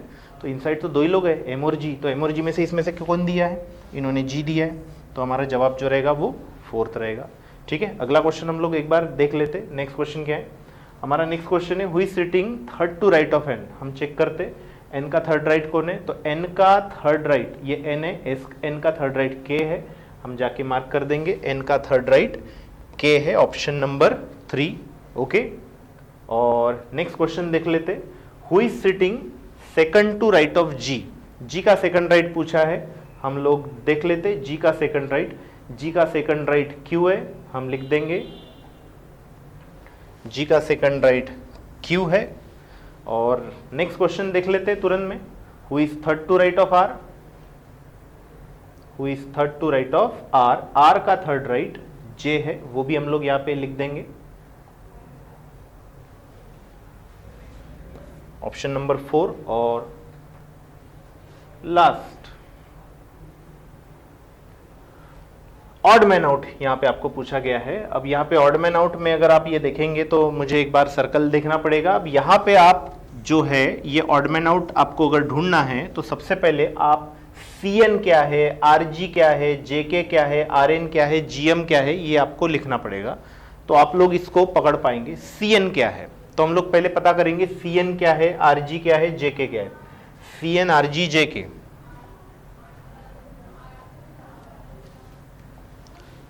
Cn ये इमीडिएट लेफ्ट है, Rg इमीडिएट लेफ्ट है। उसके बाद हमारा जो क्वेश्चन था वो हम लोग एक बार और देख लेते। Jk Rn Gm, Jk immediate right, Rn immediate right और Gm इमीडिएट राइट। तो आपको दिख रहा होगा immediate left, immediate right, immediate left, immediate right, ऐसा कुछ तो भी है। अभी सारे के सारे इमीडिएट लेफ्ट या इमीडिएट राइट है, तो ये कोई ऑड नहीं हुआ। ऐसे वक्त आपको डायरेक्शन के बारे में सोचना चाहिए कि इसने जो है डायरेक्शन कौन सी दी है। तो आप देखेंगे कि सारे के सारे क्वेश्चन जो है उसमें जितने भी ऑप्शन हैं उसमें या तो दोनों के दोनों इनसाइड देख रहे, या तो दोनों के दोनों कहाँ देख रहे, आउटसाइड देख रहे। एक लेकिन ऐसा ऑप्शन था, अगर आपको याद होगा तो आप देखेंगे RG वाला, यहाँ पे R आउटसाइड देख रहा है, G इनसाइड देख रहा है, मतलब ये जो है ये होगा ऑड। तो देख लेते RG ही होना चाहिए, वही हम मार्क करेंगे।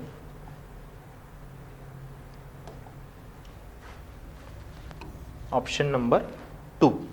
तो इस तरीके से हम लोगों ने ये जो क्वेश्चन है ये कंप्लीट किया। ठीक है, अभी हम लोग नेक्स्ट क्वेश्चन देखते हैं। नेक्स्ट क्वेश्चन क्या आ रहा है?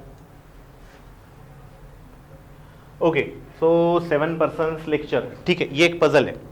पजल को कैसे सॉल्व करना मैंने आपको अप्रोचेस काफ़ी सारे समझाए हैं, बहुत सिंपल है और आप अपने अप्रोचेस यहाँ पे इस्तेमाल कर सकते हैं। बहुत ज़्यादा डिफिकल्ट क्वेश्चन तो आते ही नहीं है RRB में। PQRST UVW लेक्चर है और ये अलग अलग मंथ में हो रहे, ठीक है, सेम ईयर के, और मंथ यहाँ पे इन्होंने दिए लास्ट में दिख रहे मुझे। ठीक है, तो मैं मंथ लिख देता हूँ। मंथ है हमारे जनवरी, after that we have given February, February के बाद मार्च है, देन अप्रैल है, अप्रैल के बाद मई नहीं है, मई नहीं है, जून है डायरेक्ट, जुलाई है, अगस्त है।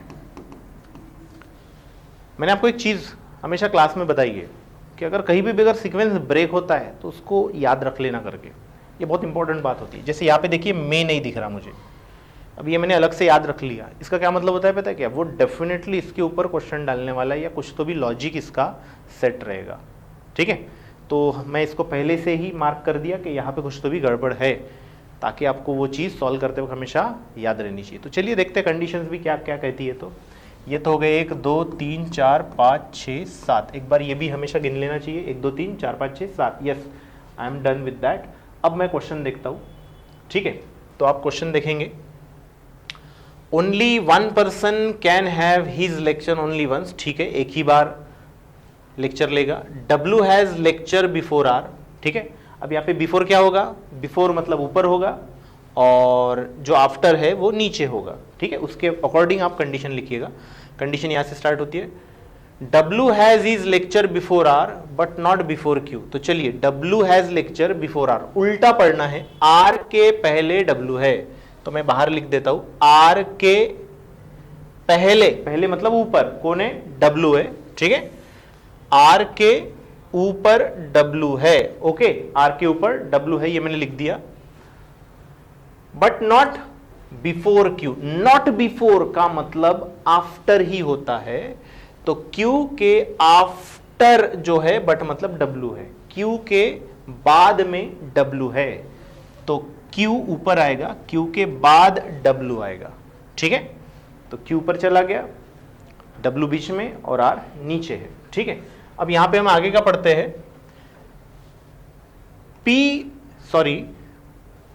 हाँ, यहाँ पे who has his lecture after P। Q का जो लेक्चर है वो P के बाद है, तो P के बाद मतलब P उसके भी ऊपर जाएगा। तो अभी आपका सीक्वेंस बन गया P Q W R। But इस सीक्वेंस को सीरियसली मत लीजिएगा, ये सीक्वेंस के बीच में भी लोग अपने लेक्चर ले सकते हैं, बट चलो 4 तो अपने सीक्वेंस बन गए। अपने को टोटल कितने का सीक्वेंस बनाना है? 7 का। 4 का बन चुका है। चलो अब आगे बढ़ता हूं। S has his lecture before W but after P। P के बाद में है लेकिन W के पहले, P के बाद में लेकिन W के पहले। अब P के बाद W के पहले मतलब यहीं पे होना चाहिए। अब यहां पे मैंने क्या क्या कर दिया, ये Q के रैंक में लिख दिया। क्यों? क्योंकि मुझे नहीं पता कि वो Q के ऊपर है या Q के नीचे, क्योंकि W के ऊपर है, P के नीचे है S, लेकिन Q के ऊपर नीचे है ये मैं नहीं पता। इसमें से कुछ लोग एक गलती करते हैं, जैसे वो एक सीक्वेंस लिखते हैं ऐसा P Q ऑब्लिक S, फिर लिखते S ऑब्लिक Q, फिर लिखते W, फिर लिखते R। इसमें एक चीज़ दिक्कत है, यहाँ पे इन्होंने इधर और लिख दिया। अब दो ही लोग हैं बीच में तो ठीक है, और मान लो अगर बीच में 3 लोग या 4 लोग आ गए तो आपका इधर और ख़त्म हो जाएगा। इसलिए ये ऐसा मत लिखिएगा, ऐसा ही लिखना ही आपको बिल्कुल कंफ्यूज नहीं करवाएगा। मिटा देता हूँ मैं, ये बिल्कुल सही लिखा है। ठीक है, आगे बढ़ता हूँ मैं। P has his lecture in a month having less than 30 days। मतलब P का लेक्चर 30 दिन से भी कम वाले महीना मतलब फरवरी में है, तो मैं फरवरी में पहले P का नाम लिख देता हूँ। ठीक है, अब आपको लगेगा सर ये तो बहुत सिंपल है, P के बाद क्या करेंगे, P के बाद Q S W R। नहीं, ऐसा नहीं करिएगा, बीच में कोई भी आ सकता है, कितने भी लोग आ सकते हैं, मैंने आपको ये चीज़ पहले बता दिया था। तो आप सिर्फ गिन लीजिए P के बाद लोग कितने, तो QS 2 लोग हो गए और WR 2 लोग हो गए, तो 4 लोग हैं हमारे पास, लेकिन जगह 5 है। तो ये 5 जगह में से ये 4 लोग कहाँ पे बैठेंगे ये आपको पता अभी नहीं है, तो थोड़ा सा रुक जाते हैं। ठीक है, ओके, फिर देखते हैं। T has his lecture 2 months after S। ठीक है, ये लिख देता हूं। 2 months after को मैंने आपको समझाया था, 2 months after मतलब होता है 1 month between। तो T has his lecture 2 months after S। S के 2 month after यहाँ पे लिख देता हूँ, S के 2 months after मतलब 1 month between। ठीक है, T है, मैंने बीच में एक ही महीना डाला है क्योंकि 2 months after का मतलब होता है 1 month between। ये क्या है, ये मंथ है, ये बहुत इंपॉर्टेंट है। ये 1 क्या है, मंथ है, 1 लेक्चर नहीं है, ये 1 मंथ है। ठीक है, ये 1 लेक्चर नहीं है, ये 1 मंथ है। ठीक है, अब आगे चलते हैं। U has lecture 2 months before Q। Q के 2 मंथ पहले U का लेक्चर है। 2 मंथ पहले मतलब भी 1 मंथ बिटवीन होता है, तो Q पहले U आना चाहिए, ये भी मैं लिख देता हूं। Q के पहले U आना चाहिए। एक क्या है, ये भी मंथ है, ये भी मैंने लिख दिया। ठीक है, दीज लेक्चर्स आर शेड्यूल्ड इन, ये तो हो गया। अब मैंने क्वेश्चन सीरियली पढ़ लिया, अब मुझे क्वेश्चन को दोबारा पढ़ने की बिल्कुल ज़रूरत नहीं। अब जो भी मुझे करना है कंडीशन के साथ ही करना पड़ेगा। कंडीशन मेरे पास ये है, ये है, ये है। अब आपको एक चीज़ मैं बता देता हूँ, मुझे एक बात बताइए, S के 2 महीने बाद T है, तो कहाँ पे रहेगा मुझे नहीं पता, लेकिन ये तो बात तय है कि S के बाद ही T है। तो आप टोटल काउंट कर लीजिए कि P के बाद कितने हैं, तो Q है, S है, 2 लोग हो गए, WR 2 लोग 4 हो गए, और S के बाद T है, टोटल कितने हो गए 5। ये 5 लोग नीचे आ जाएंगे, तो कौन है जो ऊपर आएगा, 5 लोग तो नीचे आ जाएंगे। कौन से, ये S के बाद T है वो भी, तो वो जो है एक Q, वो तो ऑलरेडी यहाँ पे मेंशन है, लेकिन U मेंशन नहीं, तो U आपका ऊपर आएगा।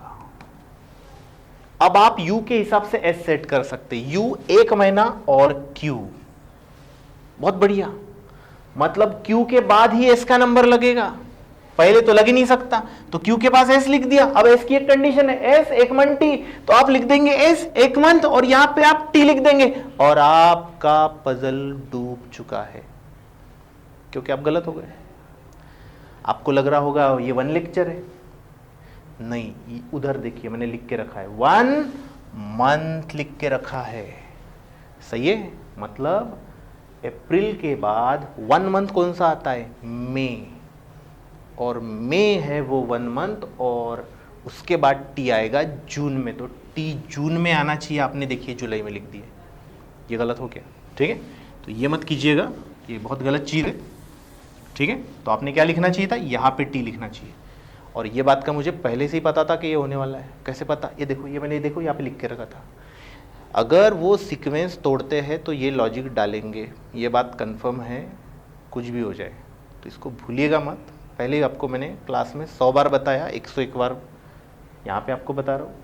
अब टी आ चुका है, अब कौन बचे हैं? 2 लोग डब्ल्यू आर, तो इनका सीक्वेंस तो फिक्स है, पहले डब्ल्यू है बाद में आर है, पहले डब्ल्यू लिख दीजिए बाद में आर लिख दीजिए, आपका question complete. Right, now we can see the sub question, जो कि मुझे बिल्कुल आपको बताने की ज़रूरत है नहीं, मुझे पता है सब क्वेश्चन में कोई मतलब नहीं है। ठीक है, हु हैज़ लेक्चर इन जुलाई, आप मार्क करेंगे शायद टी, जो कि सही जवाब होना चाहिए डब्ल्यू।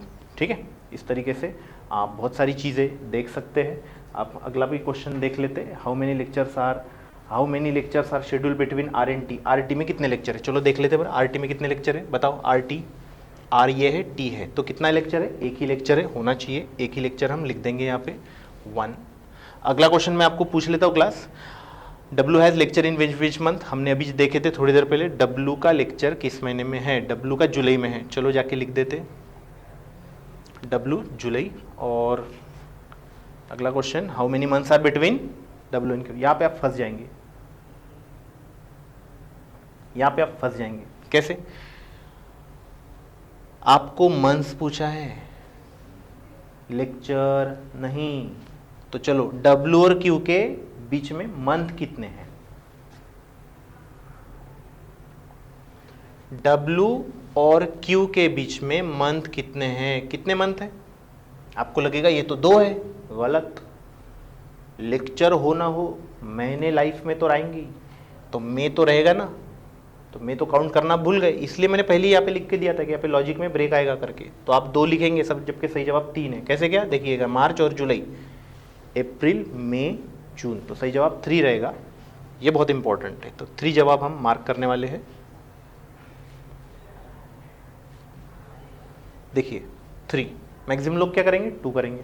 पजल में आपको क्वेश्चन सही भी सॉल्व कर दिए ना, तब भी सब क्वेश्चन आपको खा जाएंगे, इतनी ताकत होती है। शायद बहुत सारे लोग होंगे जिन्होंने बहुत गई में 2 कर दिया होगा। यही आपको थोड़ा सा पेशेंस रखना है, अंडरस्टैंडिंग अच्छी रखिए, ताकि आप ऐसे क्वेश्चंस में बिल्कुल ना भटके। अगला क्वेश्चन, हाउ मेनी पर्सन्स, हाँ अब ये अलग क्वेश्चन आ गया। चलिए नेक्स्ट क्वेश्चन देखते हैं, what we are given with. ये सिटिंग अरेंजमेंट है, ठीक है, सिटिंग अरेंजमेंट है। सॉल्व करते, क्या लिखा है? सर्टन मिनिमम, हाँ ये बहुत खास है, certain minimum number of persons, मतलब ये मिनिमम वाला जो क्वेश्चन है उसके बारे में आपको यहाँ पे बताया जा रहा है कि एक लाइन में बैठे हैं फेसिंग नॉर्थ। मिनिमम का मतलब आपको ये जो क्वेश्चन है ये बनाना तो है, लेकिन कम से कम लोगों में बनाना है। ठीक है, मतलब जितना कम में आप बना सकते हैं, मतलब ये बनेगा तो हर हाल में, कितने कम में बना सकते हैं। अगर आपसे कम अगर किसी ने अगर बना दिया तो आप गलत, वो सही, आपको सबसे कम में बनाना है, ये बात याद में रखना है। ठीक है, तो लाइन बोल रहा है फेसिंग नॉर्थ, तो मैं एक लाइन ही ड्रॉ कर लेता हूँ आपके लिए यहाँ पे। चलिए ये एक लाइन मैंने ड्रॉ कर दी है। ओके ठीक है, चलिए थोड़ा सा क्वेश्चन में,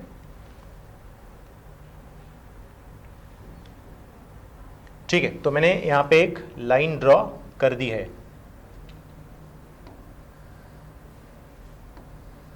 दिस इज 1 लाइन। ओके, क्या बोल रहे हैं? 3 persons are sitting between Q and M. क्या करेंगे? डायरेक्ट बैठा देंगे? बिल्कुल नहीं, मैंने आपको बोला था कंडीशन के फॉर्मेट में आप क्वेश्चंस को पहले लिख दीजिए, बाद में सॉल्व करना है। तो वही तरीका हम यहाँ पे इस्तेमाल करेंगे। तो सबसे पहले क्यू एम में 3 लोग बैठा देते हैं, तो ये क्यू है, ये एम है, इसमें 3 लोग बैठ गए। ठीक है, ये हो गया क्यू एम में 3 लोग। फिर क्या बोलता है? M is second to left of R. M is second to left of R, ये मैं लिख सकता हूँ ऐसे, M is second to left of R, R का सेकंड लेफ्ट एम। चलो ये भी हो गया। 2 person sit between R and S, ये यहाँ पे लिख देता हूँ। आर एस में कितने लोग हैं? 2। चलो आगे क्या बोलता है? T does not seats eight corner, यहाँ पे लिख दूंगा टी कॉर्नर पे नहीं बैठता है, कट। फिर as many person are sitting मैंने Q G as between G A, इसको ऐसे लिखा जाता है, Q G is equal to G A. जितने क्यू जी में बैठते उतने लोग जी ए में बैठेंगे। आगे बोलता है 5% टी एस, टी एस में 5 लोग बैठेंगे। फिर आगे क्या बोलता है? A does not sit to the right of M. अब ए जो है एम के राइट में नहीं बैठता, तो कहाँ बैठेगा? लेफ्ट में बैठेगा ऑब्वियसली। तो एम के लेफ्ट में ए, ये हम कैसे लिखेंगे? ये हम ऐसे ऐसे लिख देंगे कि एम के लेफ्ट में, यहाँ पे एम के लेफ्ट में ए बैठेगा।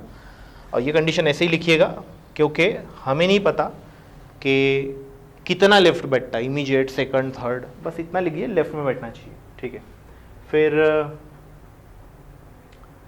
G is not neighbour of Q, तो G जो है वो Q का नेबर नहीं है, तो यहाँ पे जो G रहेगा वो उसके पास Q नहीं बैठना चाहिए, यहाँ पे भी नहीं बैठना चाहिए, यहाँ पे भी नहीं बैठना चाहिए, ठीक है।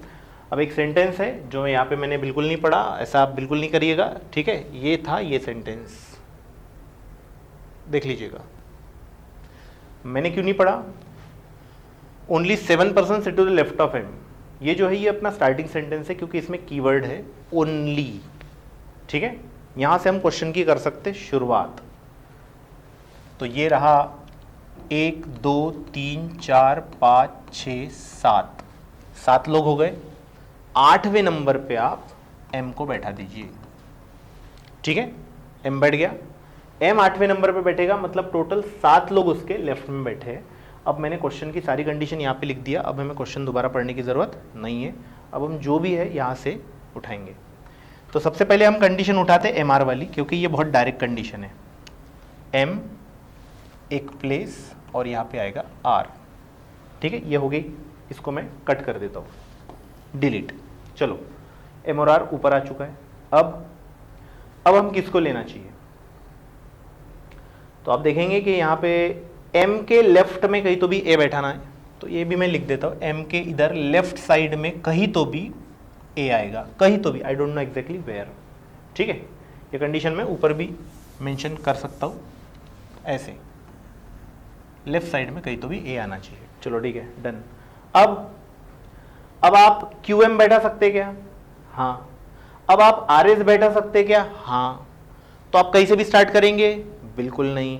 अगर आपको क्वेश्चन आसान बनाना है तो आप ढूंढिए क्यू एम, एम के बाद क्यू बैठने के बाद कौन बैठ रहा, तो ये बैठ रहा, और ये बड़ी इंडेफिनेट सी कंडीशन है। लेकिन आर एस, ये जो कंडीशन अगर आप बैठाते हो तो आर के बाद एस बैठेगा और एस के बाद तुरंत टी बैठ जाएगा, ठीक है। तो ये जो दो कंडीशन है ये लिंक्ड है आपस में, तो इसलिए मैं चॉइस करता हूं कि आप पहले आर एस बैठाइए, तो आपका क्वेश्चन फास्ट होगा। आपने एम क्यू पहले नहीं बैठाना चाहिए, बन तो जाएगा क्वेश्चन लेकिन इतना फास्ट नहीं बनेगा। तो ये दो कंडीशन लिंक्ड है, क्योंकि आर से मैं एस बैठा दूंगा, एस से मैं टी बैठा दूंगा, है ना। और टी भी यहाँ पे बताया कि टी कहाँ पे, कॉर्नर पे नहीं बैठना चाहिए।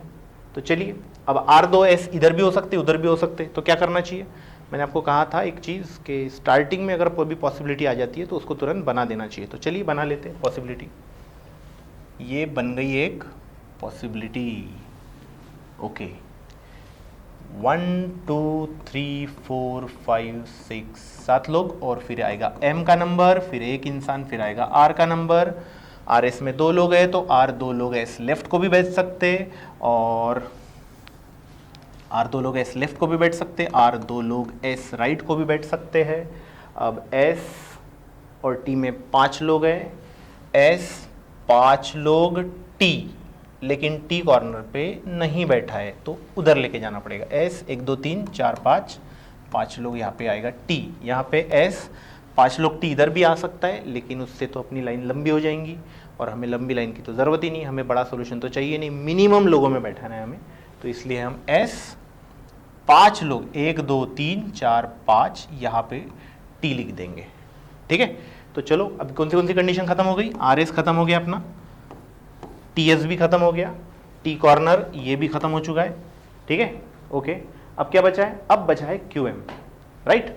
अब क्यू एम को कैसे दिखेंगे, देखिए एम और क्यू में 3 लोग हैं, एम 3 लोग क्यू इधर भी जाते हैं, एम 3 लोग क्यू, तो आपको लगेगा सर इसकी भी 2 पॉसिबिलिटी बना लेते हैं, इसकी भी 2, 4 पॉसिबिलिटी, बिल्कुल ज़रूरत नहीं है। आप क्यू की कंडीशन को इस्तेमाल कीजिए, आपका क्वेश्चन आसानी से बनता है। देखिए, मान लीजिए आप एम क्यू में 3 लोग लेफ्ट को बैठाते, तो एम 3 लोग क्यू अगर यहाँ पे बैठा तो आप ये कंडीशन एग्जीक्यूट कर सकते क्या, सिर्फ आप इतना देख लीजिए। तो जितने लोग क्यू जी में बैठते उतने लोग जी ए में, तो क्यू जी ए, हाँ ये हो सकता है, लेकिन जी का नेबर क्यू नहीं है या क्यू का नेबर जी नहीं, तो यहाँ पे दोनों जगह पे तो जी आने नहीं है वाला। तो क्यू एक इंसान जी एक इंसान, इधर तो जगह ही नहीं है, क्यू एक इंसान जी नहीं, क्यू इतने सारे लोग जी इधर ए, लेकिन उसने तो इधर ए बोला है, मतलब आपका क्यू जो है वो लेफ्ट में नहीं आने वाला। तो आप इसको खत्म करें, एम 3 लोग यहाँ पे Q आएगा, राइट। तो M 3 लोग यहाँ पे Q, और यहाँ पे अगर आप देखेंगे तो इन द सेम वे जो मैंने आपको भी बताया कि इधर A बैठने वाला है, तो M 3 लोग Q इधर ही आपको लिखना पड़ेगा, इधर का Q सक्सेसफुल नहीं होने वाला है। अब Q G G A, अब Q G G A, तो इधर अगर बैठाएंगे तो लोग बढ़ जाएंगे, इधर हमें बैठाना पड़ेगा। तो Q एक, यहाँ पे Q के पास G नहीं आने वाला, तो Q यहाँ पे अगर मैं G लिखता हूँ, Q 2 लोग G हो जाएंगे और G 2 लोग यहाँ पे A हो जाएंगे, राइट। यहाँ पे भी वही होने वाला है, Q 2 लोग G, G 2 लोग A। अगर आप ज़्यादा लेते Q 5 लोग G, तो G 5 लोग A, जगह ही नहीं है, तो Q 2 लोग G और G 2 लोग A, बराबर देखिए M के लेफ्ट में A भी आ चुका है, सही है। अब आपको लगेगा सर पूरे लोग बैठ गए, ये भी सही है, ये भी सही है, 2 पॉसिबिलिटी है। काउंट कर लेता हूँ, 1 2 3 4 5 6 7 8 9 10 11 12 13, 1 2 3 4 5 6 7 8 9 10 11 12 13। अब दोनों 13 13 में बने, आपको लगेगा दोनों सोल्यूशन सही है, बिल्कुल नहीं, आप ये कंडीशन भूल चुके हैं, टी कॉर्नर पे नहीं बैठना चाहिए। तो वहाँ पे टी कॉर्नर पे है, तो वहाँ पे एक इंसान ऐड हो जाएगा, मतलब वो हो गए 14 लोग, और ये बना अपना 13 लोगों में। तो बताओ कौन सा मिनिमम है? 13 लोगों वाला। तो वो वाला सॉल्यूशन डिस्कार्ड कर देंगे, ख़त्म करो इसको। ये सॉल्यूशन के मुताबिक हम देंगे अपने सही जवाब, ठीक है। तो चलिए देखते हैं, at least how many persons are sitting in a row. तो इस लाइन में कितने लोग बैठे हैं? देखो ऊपर वाला 14 का बना है, जो कि गलत है, मैक्सिमम लोग 14 मार्क करेंगे, सही जवाब है 13। अगला क्वेश्चन देख लेता हूँ, how many persons are sitting to the right of Q। अच्छा, Q के राइट में कितने लोग बैठे देख लेते।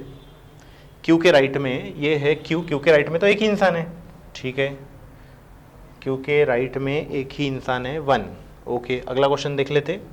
नेक्स्ट क्वेश्चन में लिखा है who is sitting immediate left of T, okay, left of T, immediate left of T। तो देखिए T के इमीडिएट लेफ्ट में कौन है? A है, T के इमीडिएट लेफ्ट में A है, पहला ऑप्शन। नेक्स्ट क्वेश्चन देख लेते, who is oblique or neighbour of S, S का नेबर कौन है? तो पहले देख लेते हैं S का नेबर कौन है।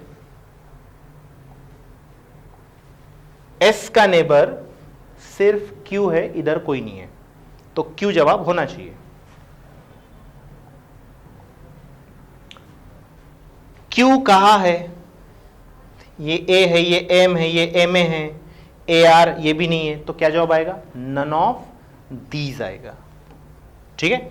तो चलिए ये हमारे टोटल क्वेश्चंस यहाँ पे सॉल्व हो गए। तो इस तरीके से हम RRB का पेपर बना सकते हैं। मैंने आपको काफ़ी सारी चीज़ें समझा के इस क्वेश्चन को सॉल्व करके बताया, इसलिए थोड़ा समय जो है ज़्यादा लगेगा, लेकिन आपको बिल्कुल भी इतना समय नहीं लगना चाहिए। आपने एकदम फास्ट बनाना चाहिए क्वेश्चन को। लॉजिक्स याद रखिएगा, RRB आपको सिंपल ही क्वेश्चन पेपर देने वाला है, बट आपके पास इतनी स्पीड होनी चाहिए कि आप मिनिमम टाइम में मैक्सिमम क्वेश्चन अटेम्प्ट कर पाए। अगर असिस्टेंट की बात है तो मैं आपको बोलूँगा कि आप 80 में से कम 75 क्वेश्चन तो बनाने ही चाहिए और अपनी स्पीड वहाँ तक लेके जाइए। अगर आप पेपर की डिफ़िकल्टी लेवल देखते, पेपर बिल्कुल डिफ़िकल्ट नहीं आने वाला है, लेकिन आपकी स्पीड बहुत अच्छी होनी चाहिए। So best luck for next paper. Thank you.